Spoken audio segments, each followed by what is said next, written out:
And good evening. It is me, that D-O-double-G, and welcome to the Absolute Football Podcast, where it's wacky, it's fun, it's crazy, it's outrageous, it's funhouse, it's a whole lot of fun with prizes to be won. It's a real crazy show where anything can go. Funhouse, it's a quiz, it's a race, it's a real wacky place. You use your body and your brain if you want to play the game.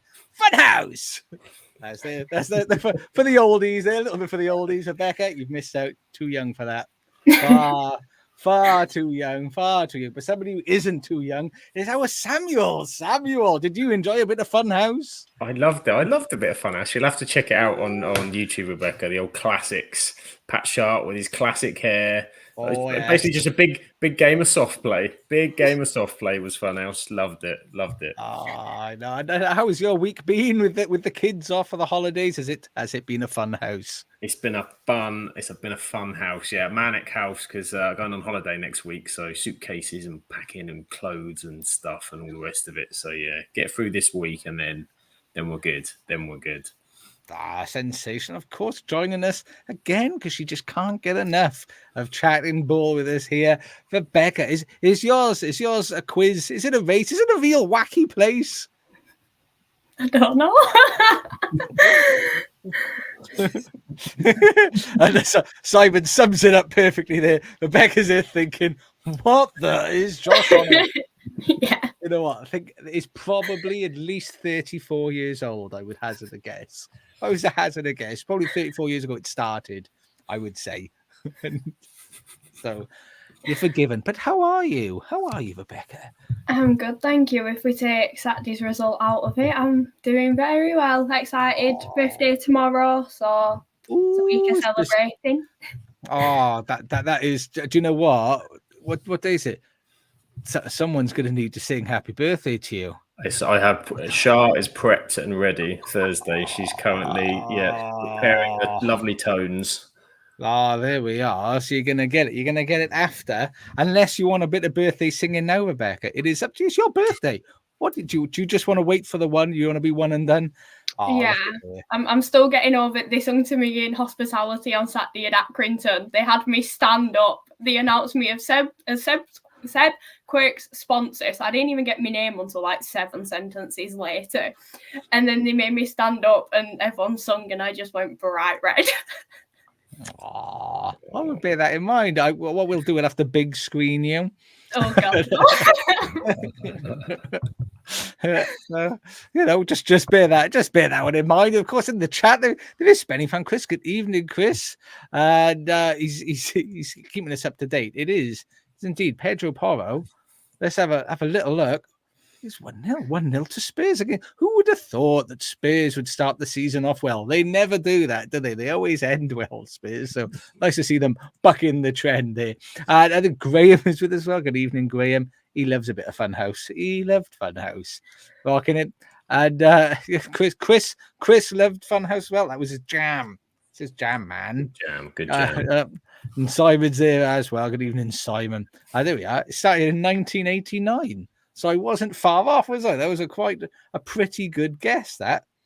Finished in 1999. I'm loving the Spenny fan Chris stats. He's always good with our video printers, and now he's got our Funhouse facts as well. He's good. Never lets us down.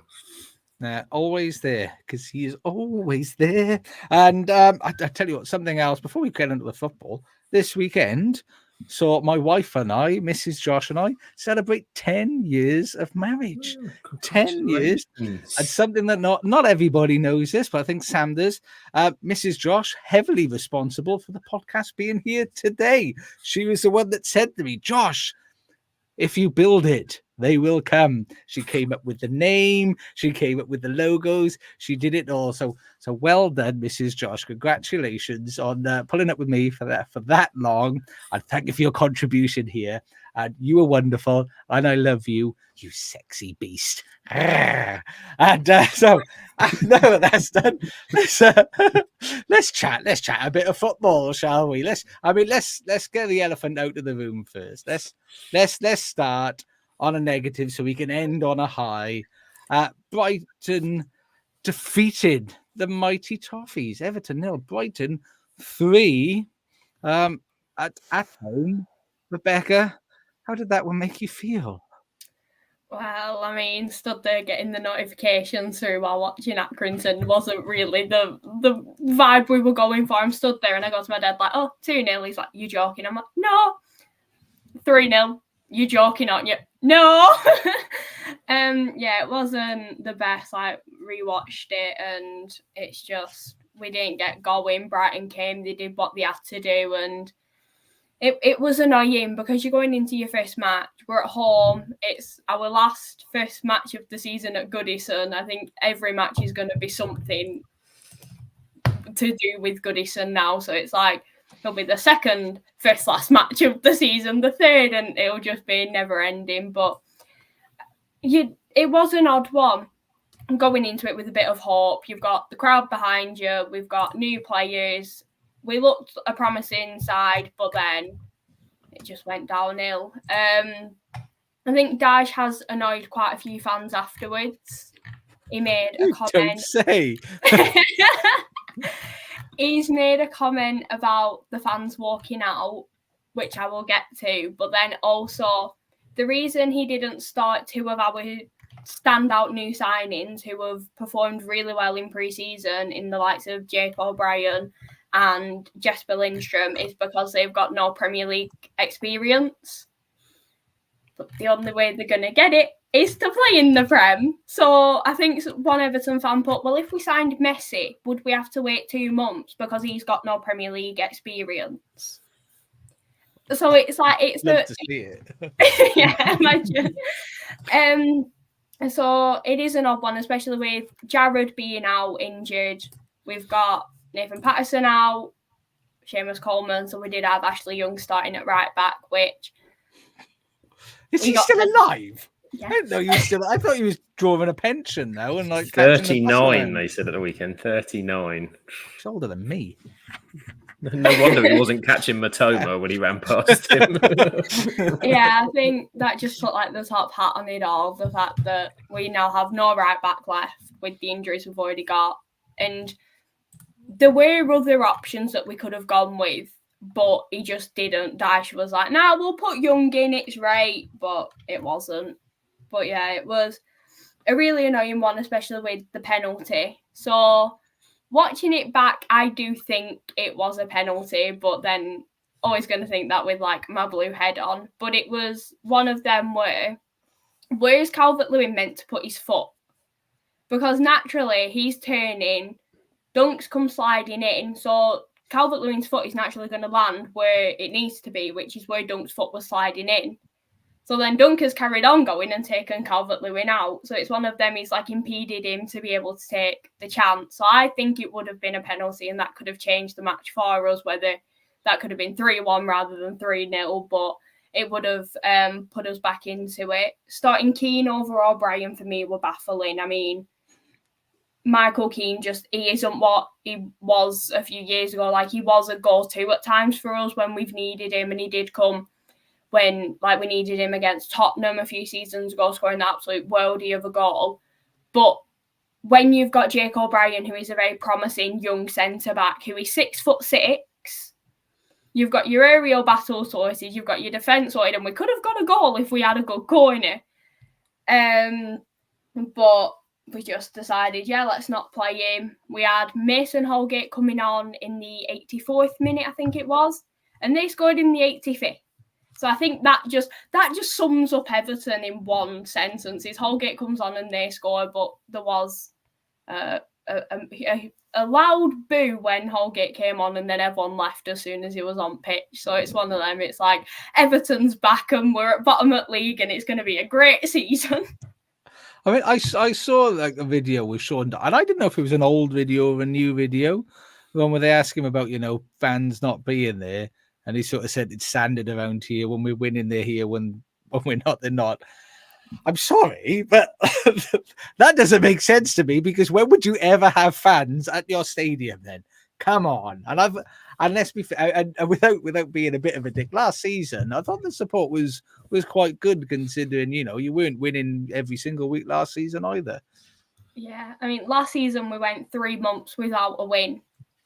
And then we had like the Merseyside derby, which everyone forgot about them 3 months that we hadn't won. And that was just like, that's our season, like we've done it sort of thing. And it was when we do what we see. You get to like 2-0, you start seeing a couple go.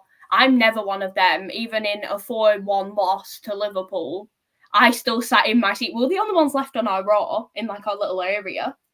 But did you look at them? Did you look at them grudgingly as they were walking past you going, I've paid 55 quid for this seat. I am staying. You're looking at your watch just going, shame. Yeah. It should do. And make sure you do that. And people in general, if you see people leaving a game early, you call them out and shame them. Just point at your watch, shake your head, and just be like mutter plastic fans under your breath and stuff like that. They really appreciate that. That really goes down a treat. But, Ashley Young rightly sent off. Do you think? Is there any dispute there? No dispute at all. I think a lot of fans are hoping it was 3 games rather than the 1 that he's got. I thought it was really nice. He's like, shall we hold hands? Yeah. It's just really beautiful to see at that point in the game. He just wanted to hold it's Matoma, I think, wasn't he? He wanted to hold Matoma's hand. Yeah. And Matoma just pulls him along, tries to get him going a bit quicker. Yeah, he was like, come on, Granddad, you can do it. And the ref was like, no, not having none of that. But I mean, that's it. I mean, Sam, did you catch any of that game? And so, Brighton, what do you think of the Brighton performance? I saw bits, and I think Brighton managed the game fairly well, to be honest. They've still got some exciting players. It'll be interesting what they do this season because they don't have... Europe was a massive issue for them last season. The rotation of the side, they had injuries to Matoma, Solly March, big couple of issues, but they seem to have a few of them back. So, I mean, Adingra scored again. He was pretty useful last season. I think he'll be good. And it's interesting to see that coach. I didn't realise how young he is. 31, wasn't it? Yeah. I think Danny Welbeck's older than him, isn't he? Yeah, probably. I mean, and to be fair, Danny Welbeck as well, putting another... I mean, he just quietly kind of goes about his business, and he's got a decent finish in him at times, Danny Welbeck. He gets a lot of stick, but he did well. I didn't pull him in my team. It was between him and Edouard at Crystal Palace, and I thought, Welbeck's got to stop scoring now. He's like old, isn't he? No, but never. Put a shift in, and yeah, Edouard had you an offside goal anyway. But yeah, so you were unlucky there. But yeah, Welbeck, I think he does, and he integrates well in that, particularly where they've got João Pedro in behind him. He makes the run off of. They've got a couple of players that I think are good additions. That young Yankuba Minto, is it the winger? He looks a handy player. Is it Wiefer? I want to say what's Wiefer? The Dutch defensive midfielder. Wafathin Mint. This is always fun. The first weekend of the season, we're just trying to pronounce and just guess at names. You've heard it a few times. He's pretty good. But yeah, I mean, they're going to be an interesting one, I think, aren't they? Be an interesting one. I think like last season, they were good one week, they were not good the next week. I'm hoping next week not good because we're going there, but we'll see. I'll have more take on them watching them after 90 minutes next week. I mean, what I did notice, Everton weren't without opportunities in the game, and they did play quite a high line that they were able to sort of able to be broken through fairly easily, because I think Everton could have scored at least one. And, yeah, they could have done. They matched them on sort of shots, didn't they, really? I thought I saw one sort of Harrison had a decent chance, didn't he? And then, yeah, just... I do worry still Everton cutting edge goals was the problem last season, wasn't it? And if the defence is struggling with injuries and a few things like that, then you're going to struggle to where the goals are coming from. I know Ndai came on, but have they really improved going forward? I'm not completely sure. Well, I mean, I did enjoy when the ref went to see the site, the screen of the side for VAR. There's nothing there.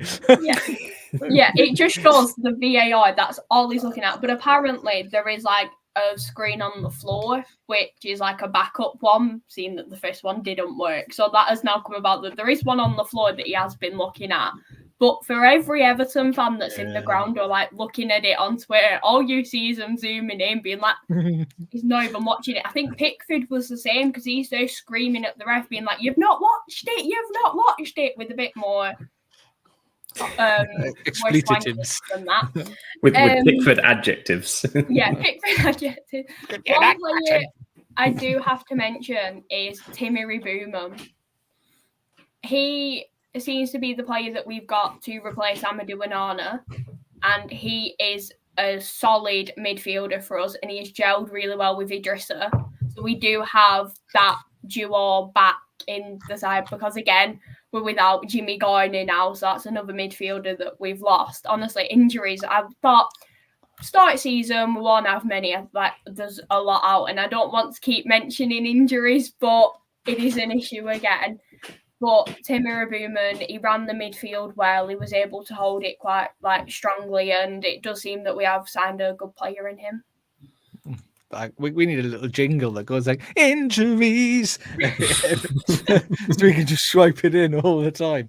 Yeah, but it was an enjoyable game. And what we've been chatting, incidentally, Heather has joined us. So good evening to you, Heather, and good Sean has joined us as well. Good evening, Sean. And we've had an update. Sweet baby Jane and the orphans. So Spenny fan Chris says Chelsea have agreed a fee in principle for João Felix because that's the position which they need more players in. I mean, they've got it Cuckoo and Sterling and Noni Maduki and the cast of Annie. Take that. They've got more than the cast of Gandhi, than all the Gandhi in Chelsea. It's unbelievable. With Conor Gallagher moving in the other direction. And here's another one for you, a name to learn to say. Sweden midfielder Jens Kajusti. But it's from Sweden, so it's not going to sound that sexy, is it? No offense to Swedes that are listening, but so he joined Ipswich on loan from Napoli to the end of the season. But I mean, while we've mentioned Chelsea, let's just all have a giggle, because apparently Haaland trembles at Cucurella. And but it appears before the game he must have been on the Estrella, because Haaland made him look quite silly, quite silly. Sam, did you catch that game? Chelsea 0, Manchester City 2, and how did it make you feel? I just kind of, City did their thing. I mean, part of me wondered whether maybe City not having Roger, I don't even know why I kind of questioned it and doubted it, because it kind of, as I'm watching it going, this is actually going as you would expect the game to kind of go. Chelsea sort of prodding it around a little bit, not really kind of any potent threat, and you're thinking City will pick them off. City will pick them off. And defensively it was poor for the Haaland goal. I mean, Haaland is a monster, but he got absolutely nowhere near him as he wandered in. The only thing for Chelsea that I do think that there is something in that midfield that they can get going into. I like Lavia in there. I think he looked really good.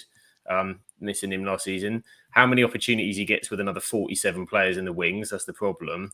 And I'm sure we'll come to the Raheem Sterling nonsense shortly. But I mean, him, Caicedo and Fernandes, they should be able to get something out of that. And they didn't look terrible. I know they got a lot of flack today. I was thinking, but it's Manchester City, and Manchester City are extremely difficult to play against, and they did have kind of moments. But the test for Chelsea will be, what are we going to see week in, week out from them?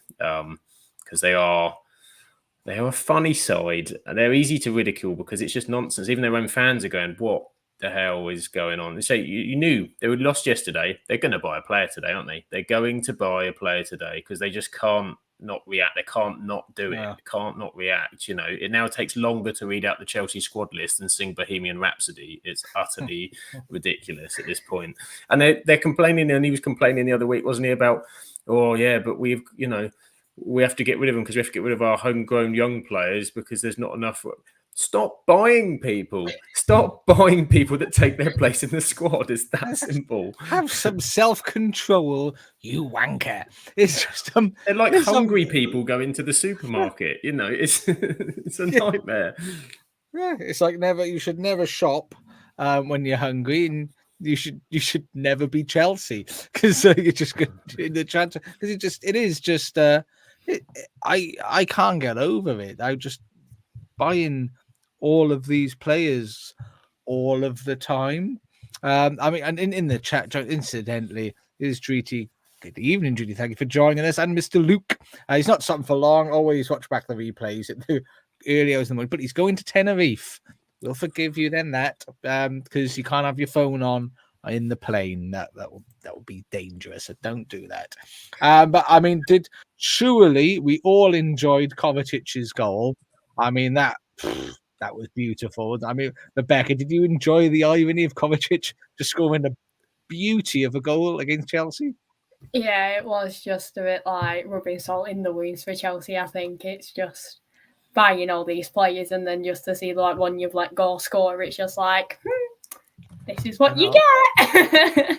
And do you know what I don't like? I don't like that. No, I'm not going to celebrate. Just celebrate. Honestly, if I met a footballer in real life that didn't do that, I'd want to punch him in the face, and I would tell him, if I wasn't going to get arrested and fined, I'd want to punch you in the celebrate a goal. You don't want to celebrate. Don't score a goal. If you don't want to play well against that team, don't play. That's the devilment that it puts into me. But Rebecca, Man City, anything other than what you expected? No, it's just the boring, same, isn't it? Yeah, always winning. I mean, that Savio, he's a bit of business, isn't he? Yeah. They've got a very strong squad. It's just one of them. It's like scary, but 115 charges. I think 80 points deduction coming City's way, which will never happen. That's something we just hang on. I think something could happen. And Graham said Haaland brushed off Cucurella for his goal easier than Simon Hooper brushes off Everton penalty claims. Or to be fair, any referee. Yeah. Because you're not allowed any penalties at Everton. So don't even ask.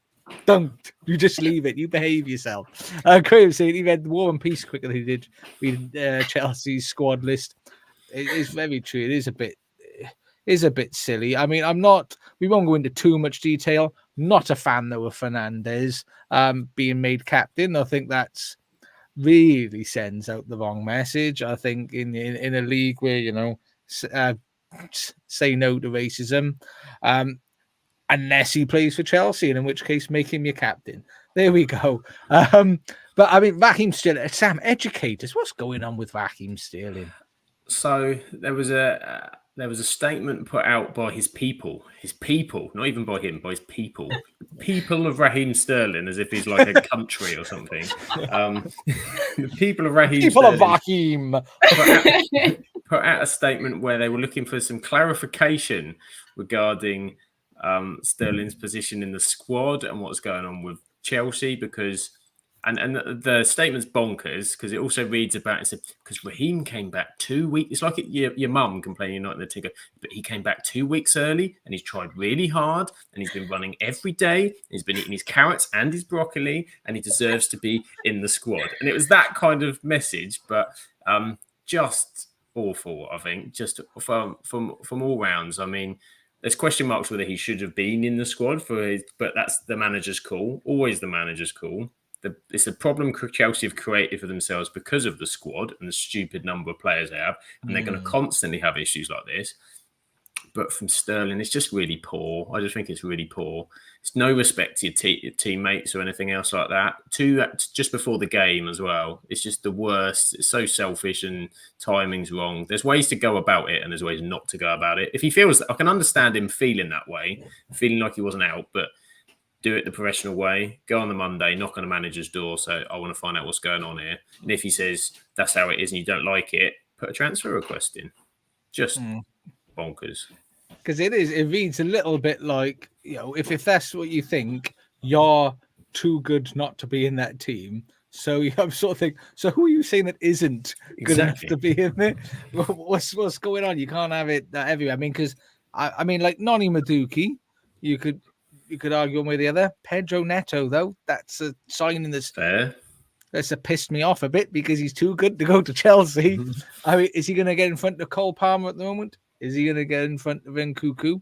He doesn't want to play in that central role, so where's he going to go? And they've added João Felix to that mix as well today. So it's another one. It's another one for him to contend with. And surely when he went to Chelsea, he went at the time they were buying loads of players and must have had an eye going, I'm getting older. Chelsea are going to keep buying players. At some stage, this is going to end up in this kind of argument situation. But also just to do it through his people in a statement just before the first game of the season. Get off of your mountain.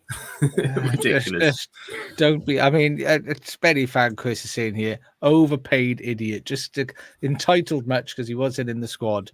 And in the chat, incidentally, Russ is like, good evening, Russ. And Darren, good evening, Darren, also. And Heather saying, Raheem, a little bit washed. But she thinks he's still going to score against Bournemouth. But I think he could do a job. I think if you suddenly move, I would say anything. He could still probably do a job to an extent, a top 8 side, not the top. But I think he's younger than you think. Yeah, because he was very young at Liverpool. Remember, very young. Came through 29. Very quickly. Yeah, so you've still got. You could see him in that kind of mid-table area. He's good on the ball. He just needs. Chelsea just probably isn't the place. If he wants to play regularly. His stats are always pretty good as well.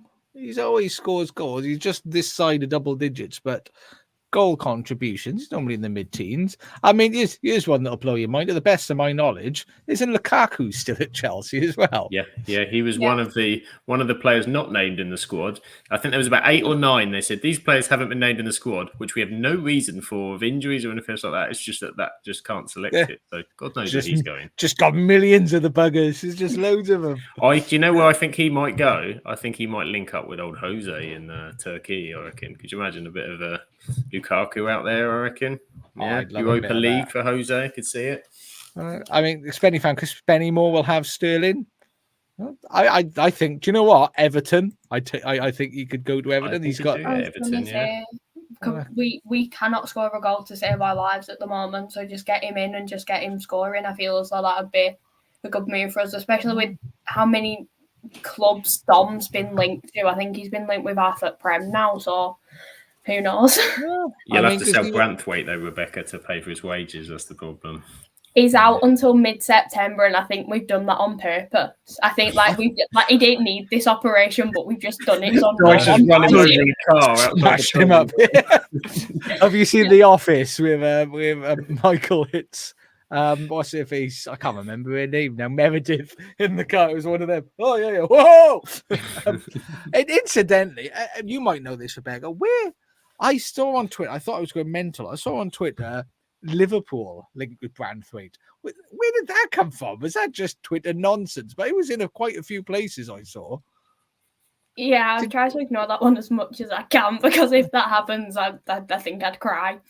Has that got any basis in reality, or is that just somebody just having a laugh? I think it's someone having a laugh. I think he's got more chance of going to United than Liverpool, but he ain't going anywhere. Right, he's not after. He's injured, so he can't. Guys hit him with his car. I saw that. I just thought that was very intriguing. But I mean, for me, I think Chelsea are just a bit washed. I think they're going to end up right. I'm still on for. I think they're going to be outside of the top 12, and manager sacked by November. Watch this space. But we're not going to talk more about Man City, because Man City are boring. Nobody cares. You've got no fans and all of that jazz. But Sam, what do you hear? Sam, Manchester United won, Fulham 0. Depending who you speak to, whispers of the same sort of reflection of last season's opening match. Fair criticism or not? No, I think that's I think that's some lazy analysis I've seen. I think of looking at it. I think portions of it's not night and day from what's seen before from United, but it seems to be everyone wants to jump on. There's no style. There's no this, that, and the other. Watching United every week, I saw a difference in some of the stuff we were trying to do. First 15 minutes of the game, Fulham were mightily on top. They came out the traps better than United did. They looked threatening. They moved it about. United then got a bit more control. And what the big difference that I saw was out of possession. They were sort of playing with kind of inverted fullbacks at times, and there was more players in the middle when we lost the ball. Remember last season, people would cut through United like butter, and there was a couple of there was a couple of incidents where we got counter-attacked, losing the ball in silly areas, and we got away with, we were outnumbered in the attacks, and Fulham there was one with Maguire in the second half where they made the wrong pass, and we got away with it. But generally, it was better. There was more control. It was harder to play through us, I think. There was a lot of positives. I thought Mazraoui did really well, considering he's only been with us for a couple of days. Who? Mazraoui. Wowie, indeed. Really good, both footed. And you can see, but in possession, miles better than Wan-Bissaka. Obviously, defensively, you're not going to get the same, but he didn't put a foot wrong all night, considering he'd not played at all. So he was a real positive. We struggled not having a striker out there. The 2 false nines that we had to play didn't really work.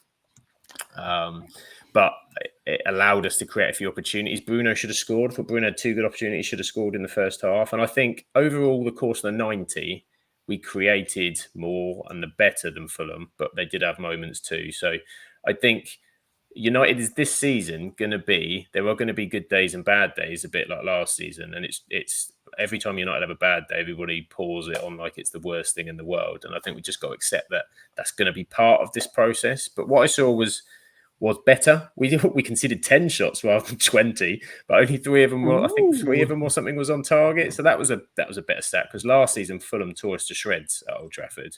Fulham tore us to shreds and played through us. So Casemiro looked like he could run a little bit. I mean, not saying that we've got the old Casemiro back, but he looked a bit sort of slimmer, a little bit more mobile. So that was nice. He was able to move more than 2 yards either side without getting completely caught. Still a lot of questions in positions, but yeah, pleased with Mazraoui.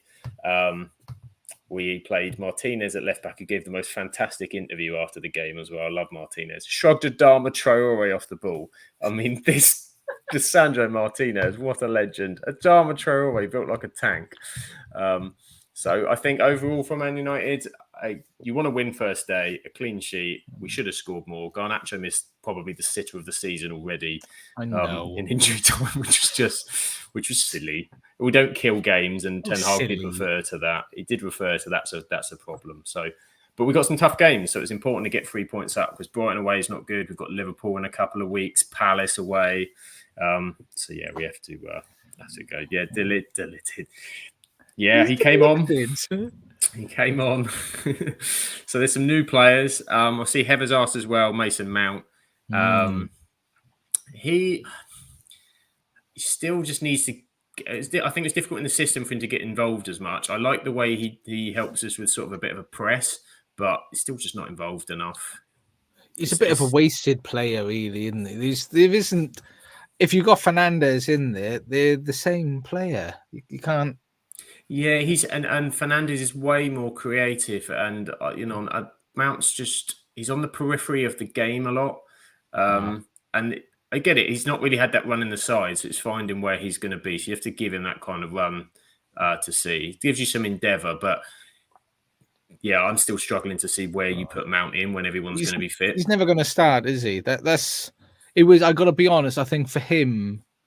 I get, and this will sound like I'm having a dig, but I'm not. I get that you would go to United in that United, they'll pay what you ask them to pay you. So I get for him as a move, that's good. And to go to a club like Man United, get paid what you want, you'd take that because you would bank yourself. But surely, I mean, for me, I'd be thinking at the end of this season, he must be looking to move on, because unless you sell Fernandes, what's he going to do? What's he going to do? And the interesting thing as well was obviously the coming on of Joshua Zirkzee, and the way that he can drop off. And watching him play, it gives you the opportunity of maybe playing him with Højlund, because he kind of dropped into those spaces, linked up, and then went on, which is kind of where Mount would expect to be as well. So he may fall even further down the pecking order. Mount's got a finish in him and 1 or 2 things. I just think the problem with Mount is, because if we'd have bought Mount on a free rather than the 60 million price tag, I think everyone would go, okay, squad addition, not an issue. But because of the price tag, everyone's expecting more than I think we knew we weren't going to get out of him. So I think you're right. I think come the end of next season, he's going to be struggling unless he can produce something that we're not expecting. I think part of it as well is because he's a youngish English player. who was a good player at Chelsea before, they brought 8 million players in, and because I mean, as Heather's saying right now, he wouldn't get a place in Chelsea's squad either, which who knows? I think I'd have a good shot at getting a place in Chelsea's squad. Incidentally, if you watch Paddy Power, they do a great video on Chelsea. If you're a young player and you want to destroy your transfer value, go to Chelsea. It's quality. But I think part of that is because he was good at Chelsea and showed that he might be able to kick on. I think he's still got that level of expectation sitting on him, and as an English player, you want him to do well. And as a pretty boy, Charlotte really wants him to do well. And I feel sorry. I think I can't see how we can do anything without moving. No, I hope he stays fit, and I hope he gets chances with the games that he can sort of impact. But I think he's going to get that. If he's going to impact, it'll be impacting as a squad player. He's not going to be a starter every week. And as you say, there's no way he's replacing Bruno Fernandes. And then how do you fit him into that midfield? Because we've tried it. You can't have one sitting there while you have 2 attacking midfielders, particularly if that one is Casemiro, because you've got to get Kobbie Mainoo in, and it's just how's it all going to fit together? It's a piece of the puzzle that I think complicates things rather than solves any problems. Yeah. I mean, it's a shame. I'm sorry, Charlotte, but I just think he's a bit wasted there, and I think he made a silly move, which in reality I think you should have seen. You should have seen he's not getting in front of Bruno.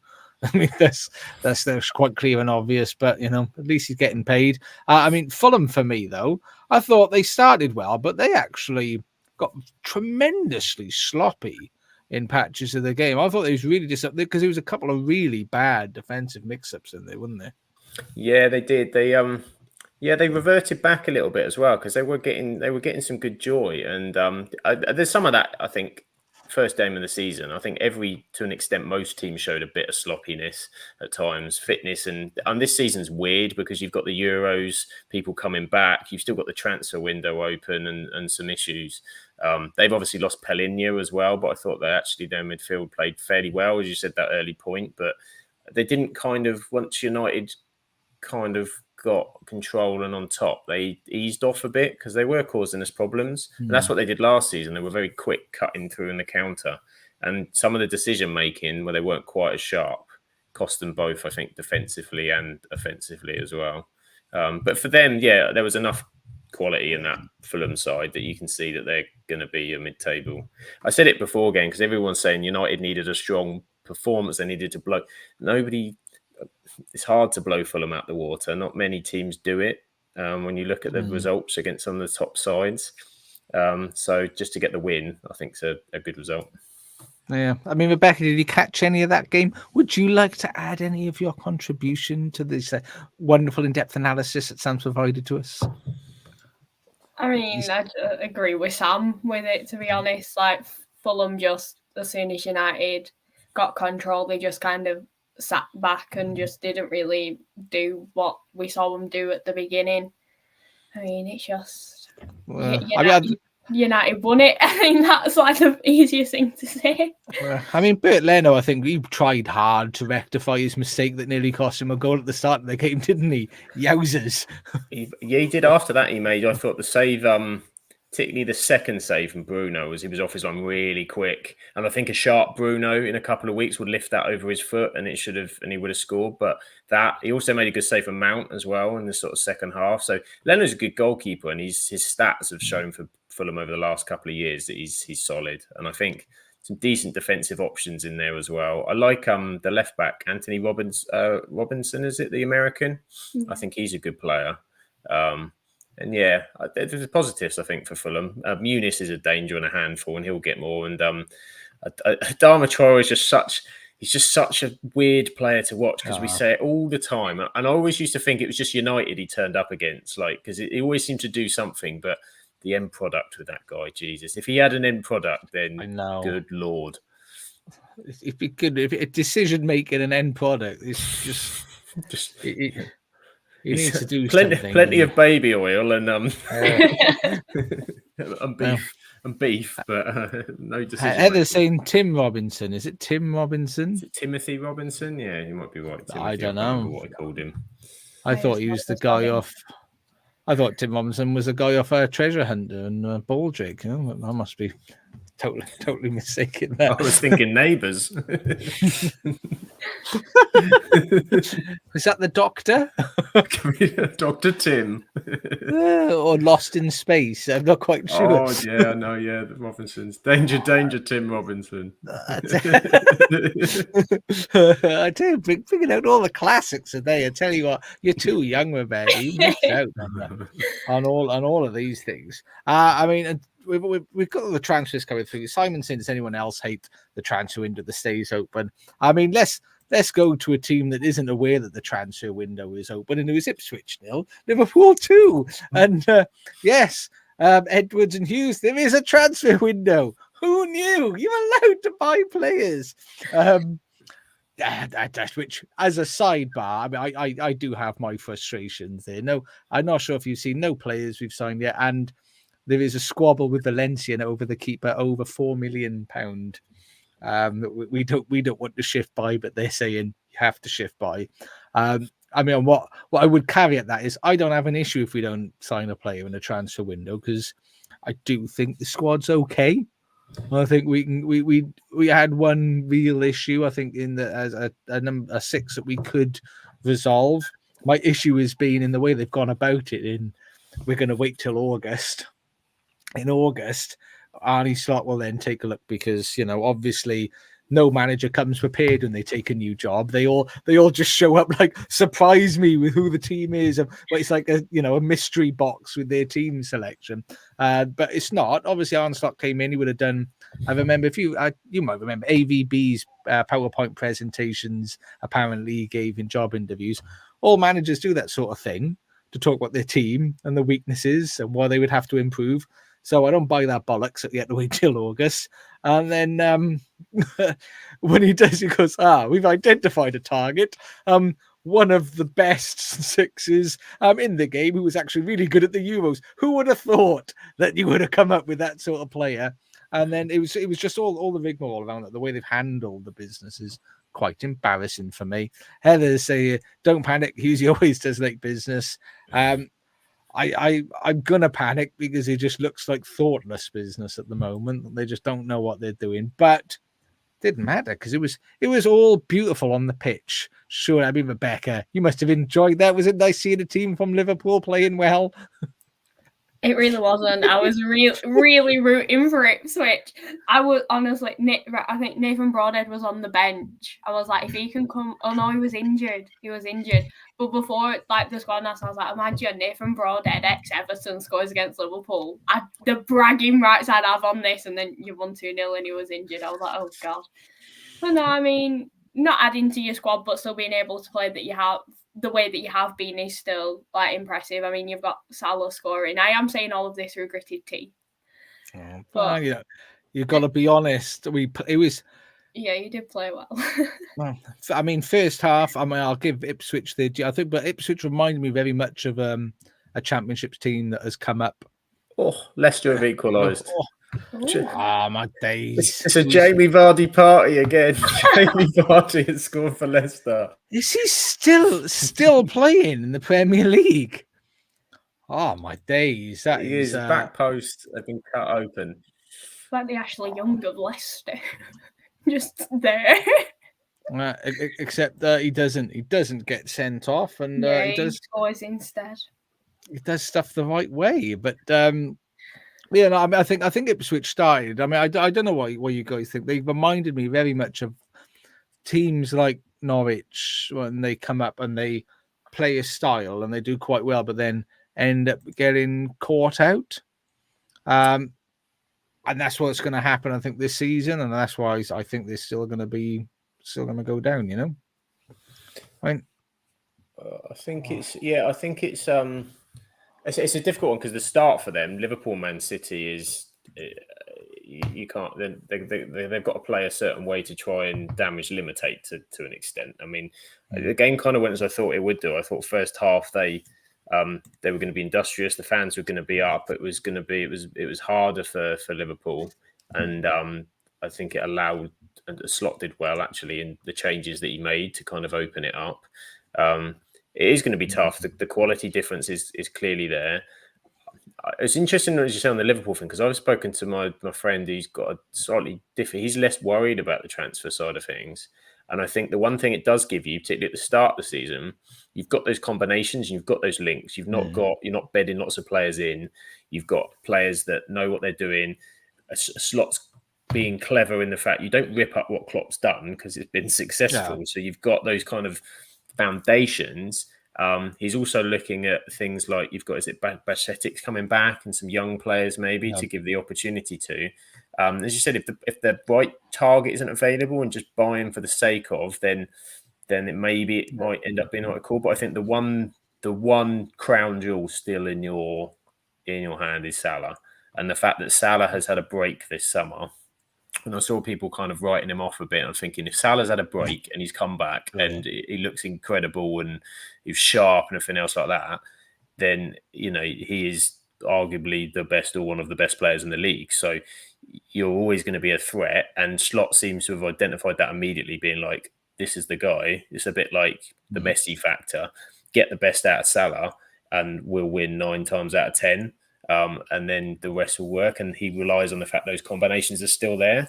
Because I don't think we need another player, but like I said, it's the way that we've gone about it. I mean, because you were saying, but you have them combinations, you haven't got bad players in late. That's why I think for me, in fairness, as Man United try to do, you get all your players in early doors, bang, right at the start. So you've got the full pre. That's why I thought if you're saying you wait until August, you're just bloody stupid. And it didn't, and then that's my only thing. And the fact that we've sold off a lot of good young players now, and they said, but we've got sell-on fees in them, like Solanke's. I don't really care because some of them are quite good, and I would have liked to have seen like the Avago in the squad. But but I'm with you. I think Salah incident. I mean, there was a tweet that went out from someone. They showed you all the records that he's set in the Premier League. I mean, and while we're on Salah, at what point do you think he really starts to be recognised as one of the all-time Premier League greats? As he set records. I mean, on the opening day, he set another new record for, I think it was like 9 consecutive opening games of the season that he's had a goal or goal contribution. I can't quite remember what. It's always difficult because I think it's until a player has finished their career in the Premier League generally, I think then you can start to, because the problem with a lot of the greats, even we remember, is they all have a slight decline unless they leave the Premier League before that. And we all kind of remember those declines, and it does kind of create a slightly different wave at you. Now, if Salah ends up going to Saudi Arabia or Qatar or somewhere next summer, for example, when he's still sort of banging it, then that may even help the cause even more. I think he certainly will be. I think you kind of already have to put him in that bracket, really. It's just very difficult because this greatest Premier League discussion it's like every year you're thinking, this is now like when we started this Premier League greatest discussion, it was like 10 years, then it's 20 years, and it's 30 years, then it's 40 years. And there's a lot of bloody good players that have been in there, but I don't think you can kind of deny the impact that Salah's had at that. Well, I think some of the records he's set, so he's had most goals in a season, most Premier League goals as a winner, most opening match day goals scored, most player of the months in one season, most teams scored against in one season, most games scored in one season, fewest minutes to reach 50 goals, and most goals scored in a season by an African.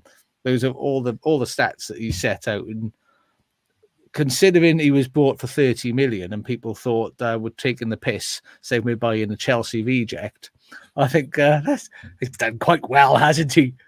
It's another bit of quality Chelsea business, isn't it? Letting De Bruyne and Salah go was 2 of the best things they've ever made.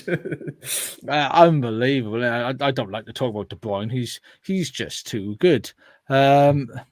Simon's having words. His telly's behind. Can you stop giving Can you say spoiler alert before you give the scores out? I apologise. I saw the Coventry comment earlier. You see, so apologies. just giving it to you, but no. I mean, Sam. Let's happy as happy as you can be. Liverpool performance. We were quite good, I think. Don't you feel for such early doors? First game, it was quite nice, and Gravenberch had a game of football. I did think going into it that I thought once you got that first goal against it, because you've had a good pre-season, you've been playing well in pre-season, the combinations, etc. there, and everyone writing Liverpool off. I know Klopp is a massive factor. You're never going to replace Klopp, and Slot's going to have a massive void to fill there. But the squad, as you said, is still very good. You look at that first 11 and you go, how many teams are better than that in the Premier League?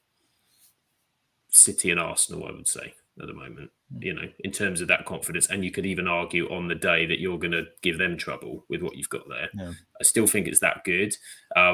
There are still one or two question marks. You said defensive midfield. I still think you a centre back long term. And you've got, if you look longer term, then you're starting to question, okay, how do we replace Salah, Van Dijk, Robertson, all these questions coming through. But I think very good, very strong start for them. They'd expect to beat Ipswich, but a first day at home to a raucous crowd, you've got to go and do it. So clean sheet as well. So I'd imagine Liverpool fans will be happy. And I'd still look at the chat. The Spurs had one job: get Everton off the bottom of the table. They start doing the Spurs bloody useless. I can't argue with it. I cannot argue with it at all. I mean, you mentioned Spurs, and must have said Kai Havertz, 65 million down the drain.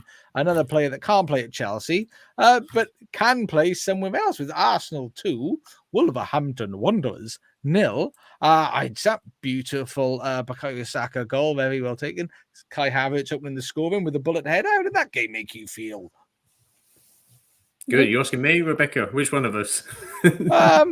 I'm sure I said Sam. I'm sure I did. Sorry, I missed that bit. I'll go for it. Yeah, I might have missed you out, but I never miss you. Though. No, I couldn't imagine you would have done. Another one I think similar. Arsenal sort of strong. There were moments Wolves had. They did have some moments. Arsenal was so clever with how they create the space for Saka to get inside. Because you look at it basically and everyone goes, stop him going inside. You're like, yeah, but look at the runs that are going on around it. That's what it's all about, is Arteta's aware that that's a good tactic and the runs make that happen quite a lot because he does it quite a lot. Havertz has turned into a bit of a beast for them, I think. He's kind of helped solve that puzzle a little bit for them up top. And one player that probably hasn't had a lot of praise for them so much. I thought David Raya was very good. The save he made, particularly from was it Larson, the new Wolves striker, when he turned the other way. Very good save. I think Joe Hart did a piece on it on like Match of the Day, which was quite good, and sort of said that how his confidence is starting to breathe through to the team, and the fact he signed on a permanent and the crowd got behind him was really positive. So Arsenal, they'd expect to win that game, but you've got to go, as I said before, you've got to go and do it. Clean sheets are important early days. And they've got a squad. Are they going to go and do any more business? I don't know. They've been quiet. I mean, they've only signed, is it Calafiori? And is that it? Has they signed anybody else? I don't think they have. I don't think so.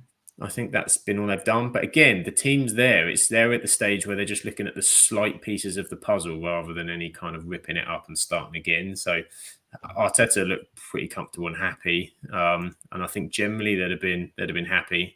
Apart from Gabriel Jesus, who did you see the Mosquera incident? The second incident after the first and the second incident were both, I'm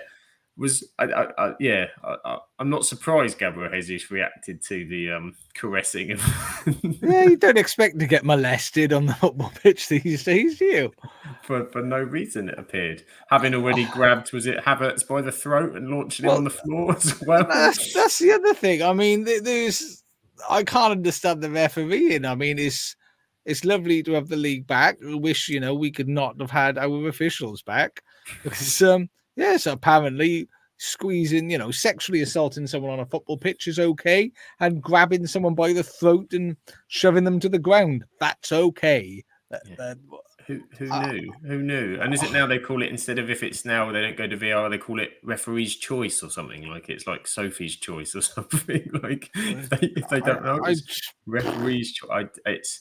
You just watch that and you just think that's crazy, because if you compare that incident to the one with Newcastle, Fabian Schär, okay, we all know you can't do that with your head, you can't put it through, but in terms of what we've seen, headbutts and push forward, it wasn't a full-on Zidane World Cup, was it? It was and then you compare the other thing, and you're thinking, well, what's the difference? The guy's grabbed him by the throat on the floor. That's pretty aggressive. I think, and again, I mean, the thing is, I mean, people can laugh off like an ass grab on the pitch, but you know, he's not your mate. He's not on the same team. You're not like joking. So it's for all intents and purposes, it's somebody that you don't know. I mean, I know Sam I've known Sam for, believe it or not, probably about 3, nearly 4 years now. I might give him a little cheeky bum squeeze. However, when he's bending over, that ain't a path I'm traversing, because that's not the friendship that we have, and we're friends. And it's normally not It's normally not central. It's down the wing kind of play. You know, we don't go anywhere near the middle of the pitch. Yeah, we don't go anywhere near the Crestal horizon. But for somebody who's essentially almost a stranger to do that, I'm sorry, that shit needs to be called out as far as I'm concerned. You know, it's who knew? Who knew? I mean, Rebecca, did you catch this game, or what were your thoughts on Arsenal and the Wolves, the scary pack of Wolves? I mean, Arsenal with 2 very well worked goals for them, and I mean, what you were just on about then, it's a bit of an odd situation, should we say? I don't even know how to put it into words. It's one of them, but I think a thought would be, could VAR intervene with it? But then what would the red be given for that? What would the name be? Because it's not like denial of a goal scoring opportunity. It's not dangerous play. So they're going to have to think of another word if they were to give him a red. Must be violent conduct, surely, even that. Well, it's assault, isn't it? It's just call a spade, call a spade a spade. If someone's bending over and you're walking down the street and you give them a bit of that, that's something you could be arrested for. Yeah. You can't do that outside WH Smith, so you certainly can't do it at the Emirates. do you know what I mean? And it's not like they're shy of witnesses or anything, is it? You know? Yeah, it was. It was. And what's the intention? What can you claim your intention was? I was just looking for my helping him out with a wedgie. But no, aside from that, it was a very entertaining watch. I mean, it was 2 great teams and a good match of football. Arsenal did just top it and come out on top, which they deserved. And I mean, like Saka being on the score sheet first match, it could be another good season for him. Keep him scoring, keep him fit will be a key one for Arsenal, and then it could be an interesting one for him again. And you know, talk about time, and we're on about caressing people's Crestal horizons without permission. Here's Claire. Hello, Claire. Hope you are well this evening. Only joking. Claire always has permission. I mean, there's 2 more games because time is running away from us. Unfortunately, not going to be covering European leagues because I forgot all about them. I've even got notes on Dundee. You can tell us about Dundee. Don't you worry. You can tell us about them. That's fine. But before we go, very quickly, Newcastle won, Southampton 0. I mean, I think look at this. See, assault. I told you. Okay, she's storing up the slaps for next time. There's another. I told you. It's just timing. But I got to be honest. I don't know if the pair of you caught this game. Newcastle won, Southampton 0. After Southampton shenanigans, I want them to go down now. I was impartial before. I didn't really care. Now I want you to go down because all of that. What's the striker's name? Is it Diaz? Brereton Diaz, yeah. I'm sorry. After all of that, I mean, I like the bit of like shithousery of him, you know, like pushing the player over, but diving like a big wuss and then laughing about, mate. Not for me. I mean, Rebecca, did you catch any of that game, and what did that make you think? I didn't catch that match, but I did see that incident, and you're just like, it's one of them. I don't even know. You just sat there like, I think that's the easiest way to describe it. It's just... No, exactly. I mean, Sam, did you catch any of Newcastle's sterling performance? In fairness, to secure that victory. I did see a bit of it. So obviously, where I'm located, there's a lot of Southampton fans around, funnily enough. Who would have thought? Who were quite worried about going up to Newcastle on the opening day and thought that they might get it. So it was a funny one because they'd lost 1-0, which was probably better than they expected, but came off disappointed because of having an hour with 10 men. not being able to, and they created some chances. They were wasteful in front of goal. Newcastle kind of had to do a dig-in performance. So it was probably different to how both teams anticipated it would go, but the result was as expected. So I suppose it shows a bit of Newcastle digging in.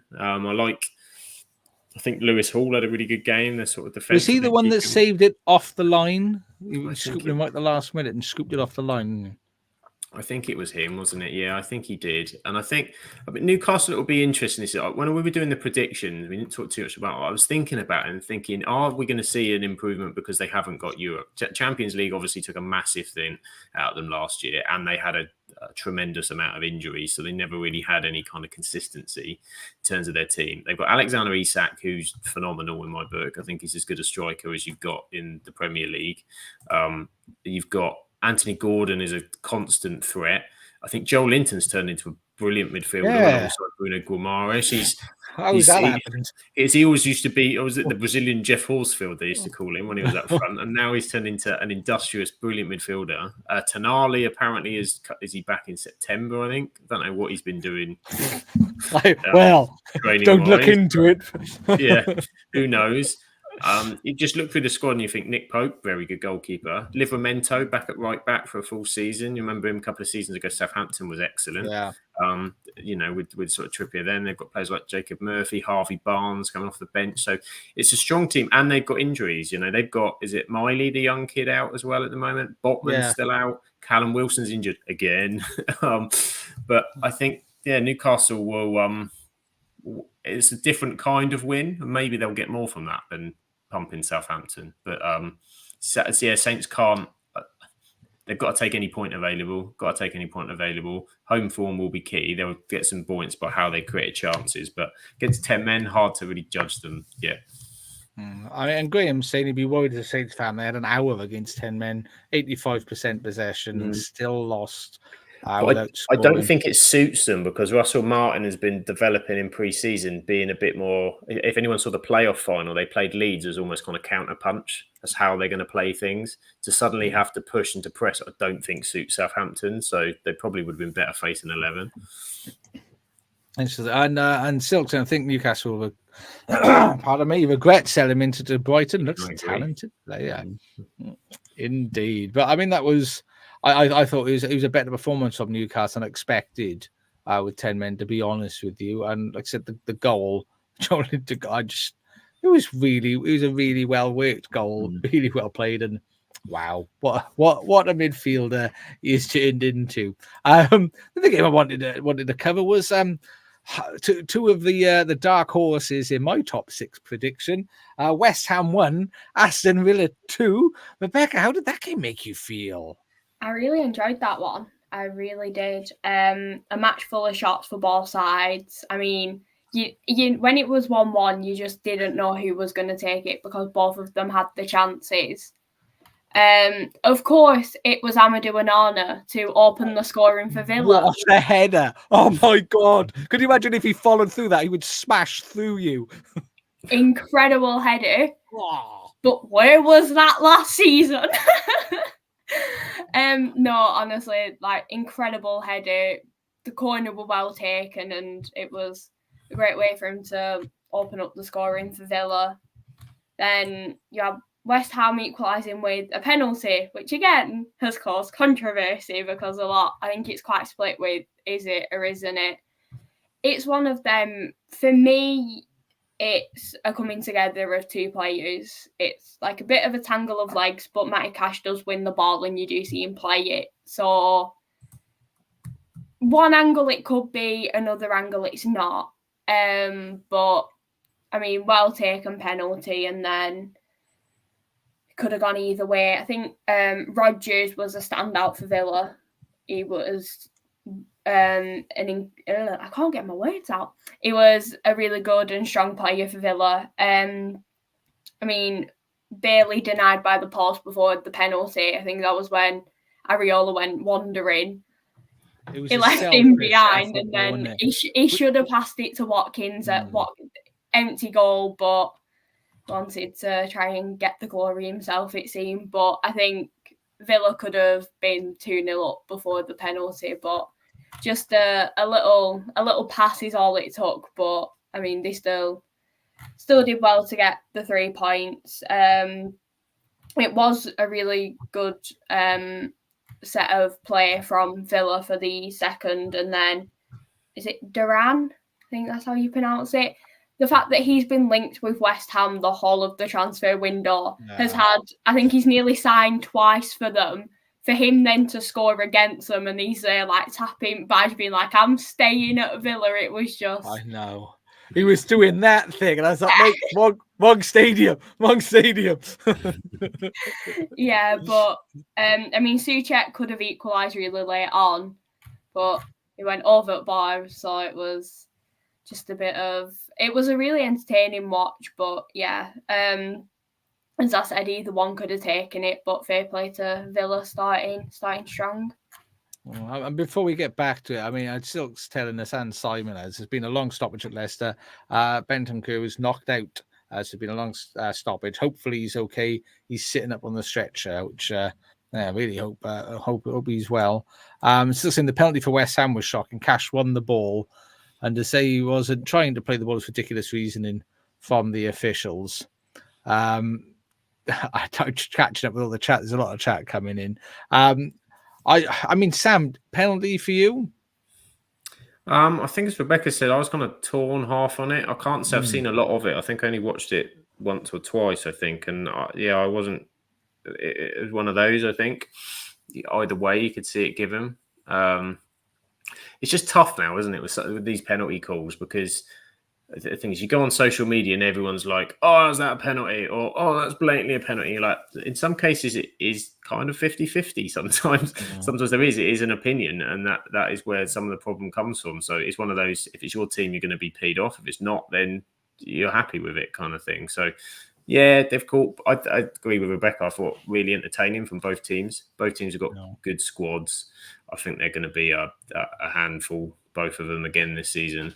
West Ham more so this season, but Aston Villa still have made some good additions. However, I like Morgan Rogers. He didn't get any points this weekend for my dream team, but he's going to be a little gem, I reckon. I'm keeping with him, I think, because it's a good name, isn't it? It is Morgan Rogers. It does. It sounds like a nice mix of a rum and a whiskey or something. I'll have a Morgan Rogers, please, barkeep.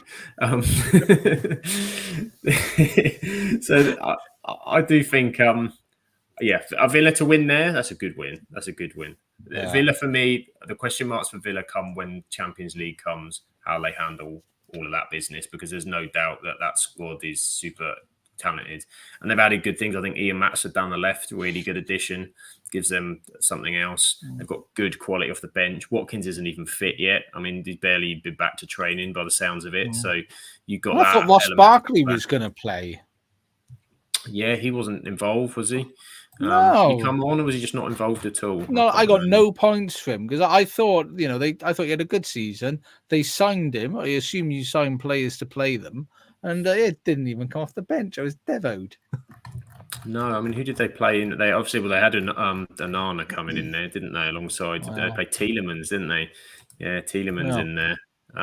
So he was on the bench. So, and also they've got Buendia back on the bench. I forgot about him as well because he was out injured for the whole of last season, wasn't he? So, and I like Jacob Ramsey. Yeah, he's another one. Just a lot of players that are interchangeable in those positions that are going to give you a good squad, isn't it? Yeah, it's a good squad. And that's why I think that it's a good squad managed by a good manager in Emery. I almost think they might be able to balance all the competitions that they have out. It's just across the defensive line, maybe they might get a little thin. But midfield and attacking wise, I think they've got enough. Yeah, I think they've got a lot. Even in defence, they've got some. So they've got Consa Torres. I know Diego Carlos has been linked with going, isn't he? How long Mings was out all last season as well? He must be soon to come back, I would guess. Do you know what? I forgot he existed. Start last season. Genuinely, I forgot he was a real person. Tyrone Mings. Dear me. Yeah, I remember. Didn't he do something silly, though, before he got injured? Did he say something silly or giving it attitude, or so? I can't remember now. He might have done. Was it the first game of last season, or because they had Buendia? They had like Buendia and Mings in a matter of a game or two at the start of last season. So he might have said something before that. But I can't long remember. time ago. I know it's so long. I didn't have hair at that point, but it was not that long ago. It was long. Treaty's just said Brighton have confirmed the signing of Jorginho Rutter from Leeds. You guys know lower leagues better than me. Any good? 40 million's a lot. It's a good player. It's the release clause, isn't it? They've enacted the release clause, but he's been a good player for them. But 40 million, I think, is excessive. It is excessive. But money, isn't it? But I think we've covered. I mean, some of the other games I haven't done additional graphics this week, so I do apologise. Family down this weekend, so I haven't been able to do it. Incidentally, Silk agrees with us a solid squad. Then we just European football, and no worries. I sort of concur with that one. And Graham's saying away at Newcastle, isn't it, for Mings last year? Yeah, first game, that was it, yeah.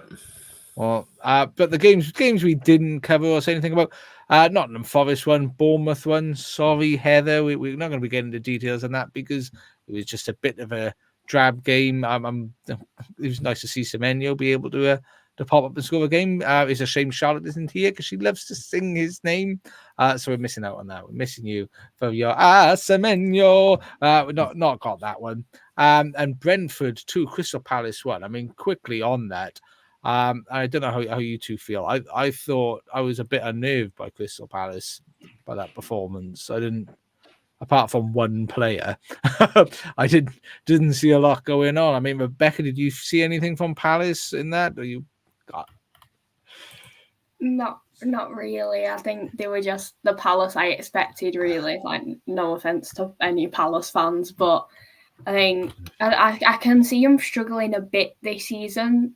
It's just, I don't know, it wasn't the Palace. Well, it was the Palace I expected, but it's not the same Palace that we've seen in previous seasons that we know can play the way they do. And I do think, I mean, the situation with Mark Gay is like a really awkward one because they named him as captain, didn't they? But then there's still him being linked with Newcastle. So there could be a bit of like unrest in the squad, but it's just, I don't know, it could be a difficult one for him. I mean, listen, how dare we besmirch Crystal Palace? How dare you besmirch the good name of Crystal Palace? I mean, because they're saying, if the Bournemouth game, it's okay, no striker plus crappy keeper. I never lost for Forest for 10 years. They've got that new striker coming back, though. And is it Eva Nielsen that they've signed? I think that's going to be coming in there. So. Yeah, from Porto. So just hang in there, Heather. Get some points rolling. And we shall see. But I mean, in the Brentford game, I don't think Brentford played especially well, which is what unnerved me for Crystal Palace because they were worse. I mean, Sam, any input on that? Yeah, I think Brentford reminded everybody that because everyone talks about Tony all the time, but Brian and Bremo and Vissa they're no mugs. You know, Bremo in particular, I really like. He's very consistent, very difficult to stop as well. So they have a threat, and everyone just talks about Tony, which is understandable. But they do have some good players in there. They've always been difficult at home, but Palace are like one of those. Both of those teams are going to go on runs either way. Palace, I think, have also had a lot of players that are like Mateta's been at the Olympics, isn't he? And he's someone that was really important for them at the back end of last season. I think if they can get Adam Wharton sorted, they need to get to the end of the transfer window to know what's happening with Eze. I mean, his free kick was phenomenal. You got to feel for him a little bit. Incredible free kick. Yeah, it was a cracking free kick. I was pleased because lots of people had him in his dream team, but it was a phenomenal strike. And I just think, I think Palace do need a bit more when you look at the squad, but I do think Glasner's a good manager, really do. So I think they'll be all right, but they always go through sticky patches, Palace. Every season they have a patch that's a bit sticky. Sticky Palace. I mean, and still say Palace are hard done by the officials. 2 goals disallowed. Not convinced the second was offside. It was certainly tight. But why don't they have the new technology ready for the start of the season? Because we like bad officiating. Because it's fun. It gives people stuff to chat about. And Graham wants to see a new weekly slot of besmirched Crystal Palace. Although I quite like Sticky Palace as well. That sounds quite nice. And Football League Adventures saying good evening. You've come in right at the tail end. We're getting ready. There's literally one more game to cover, one more game to talk about, and then we're going. Because apparently, I know nothing about it. Aberdeen played a game of football. Apparently, did they? Dundee. Aberdeen did, but so did Dundee. Tell us about that one then. Well, they're all in the same country. Yeah. Well, it was the Scottish League Cup, but it was 6-1 to Dundee. 6 different goal scorers. They have started the season off quite well. 2 matches in, they've had a draw against Dundee, which was one of the funniest matches, hearing the commentators struggle with Dundee and Dundee. And then they won their last league game. So it has been a very good start for them. They've secured a place in the quarterfinals against Rangers. And as scary as it sounds, I think, depending on if they can keep certain players with the transfer window, including Luke McCowan and Lyle Cameron, because Luke McCowan has been heavily linked with many different teams in the Scottish Prem. Seb Palmer-Holden has, and I think Kieran would agree on this one, has been an incredible signing for Dundee. He was on loan at Newport last season, and he's now coming to a fairly young Dundee side, which is a very good. As I said, Lyle Cameron, another key player for Dundee, scored. He got the 6th to add to his ever-growing goal tally. And Ryan Astley made an appearance. I think it was 72nd minute, and then they scored in the 74th, I think it was. So 2 minutes of him being on, they scored. But he played, so I'm happy. Well, you're never going to give him up or let him down. Found you through your end and die again. Really old man references. But and Trudy just wants to pick up Ryan Astley. Yeah. He's not been stopped. Well, he did. He had a good pre-season. And he's been playing in the Premier Sports Cup for them. He got his first Dundee goal. And then for the past few matches, he's not been in the squad. So it's good to see him getting some more minutes. And that was a special inclusion of some Scottish football just for Rebecca, because she's worth it. And you'll get a feature of Dundee each week now that they've become my Scottish Premier side. We're going to have to remember, that's the one with the crocodile, isn't it? Look at that. I tell you what, they're all in you. They're all in you. But I think we will, from next week, we will have better graphics and actually have everything will be set up, because the holidays will be nearly over. The kids will be going back to school soon. Just be a beautiful time to be alive as a parent. Rebecca will be going to school soon as well. I tell you what, that's the difference. My kids and Rebecca are going to school. Doesn't make me feel old at all. Awesome. Right, and I've upset myself. I was just saying, took Marty 9 minutes to leave the pitch over because there's 9 minutes of injury time at Leicester Tottenham after that big stoppage earlier in the game. We hope everybody is okay, and indeed it will be the return of Lecky. Lecky will be back as well. And Silk is saying Sticky Palace sounds like it would be great with custard. Indeed. I think on the other side of that, I think it sounds like an awful American motel, to be honest. It sounds a bit, I don't think I want to stay in the Sticky Palace. Yeah, do you want to come to Sticky Palace? I dread to think what's going on at that motel, Sam, to make it a Sticky Palace. I'm not going there. That's part of our late night with Josh and Sam podcast. Which let us know if you want late night with Josh and Sam. You tell us. We'll consider that. Although it might have to be on a different YouTube channel, or we just stream it on Twitter instead. But anyway, let's act like an adult. Let's act like an adult to round off this evening, because I want to thank you, Sam. Thank you, Sam, for for being here. And people need more Sam. Trust me, people, you need more Sam in your life. Where can they get more Sam?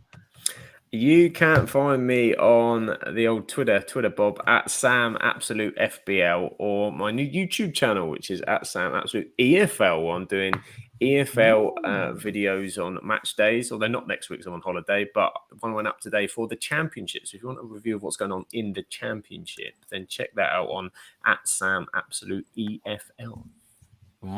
Graham wants a bit of late night with Josh and Sam live from the Sticky Palace. Because that'll be the end of your 10 years. It'd be worth it. No, I'm only joking. I'm only joking. And somebody wouldn't be caught dead in the Sticky Palace. Rebecca, where can people find more Rebecca? You can find me here, _Rebecca _shot_ that's on Twitter and TikTok. My Her Game 2 content is with ASFC Her Game 2.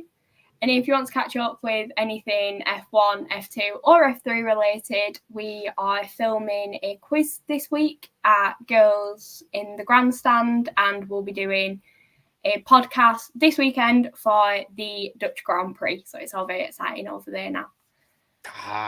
Tremendous. And Rebecca just comes up to show off the finger pointing skills. never fails. I've seen everyone else do it, and they're like over like there and trying to pick their nose and all sorts of mad stuff. But of course, the big thing that we would all ask you to join us, please, is if you haven't subscribed yet on YouTube, please do. It's totally free. And every time someone hits that subscribe button, an angel gets its wings, which is a very beautiful thing to see. And we're nearly at 1,000 angel contributions. Oh, Lord Jesus Christ, will be pleased with you all. But if you don't follow us on Twitter, please do at Absolute Ball Pod. YouTube, I've broken myself. So silly. It's so silly. YouTube is at Absolute Football Podcast. Twitch, Absolute Football Podcast. And on the tick, boom.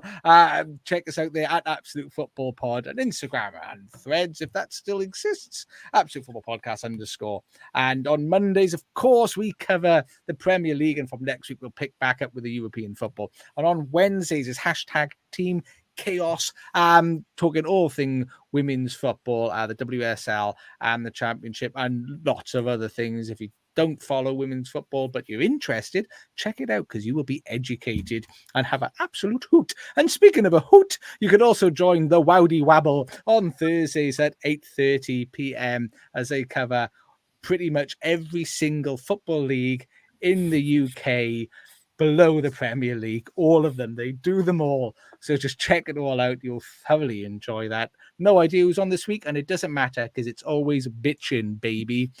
So thank you very much for everybody for joining us. I'm shattered. I don't even know what I'm talking about anymore. So let's call it a night. Thank you all. Have a lovely evening. Remember, God loves you. Sam loves you, Rebecca loves you, and I like you as a friend. TTFN and ta-ta for now.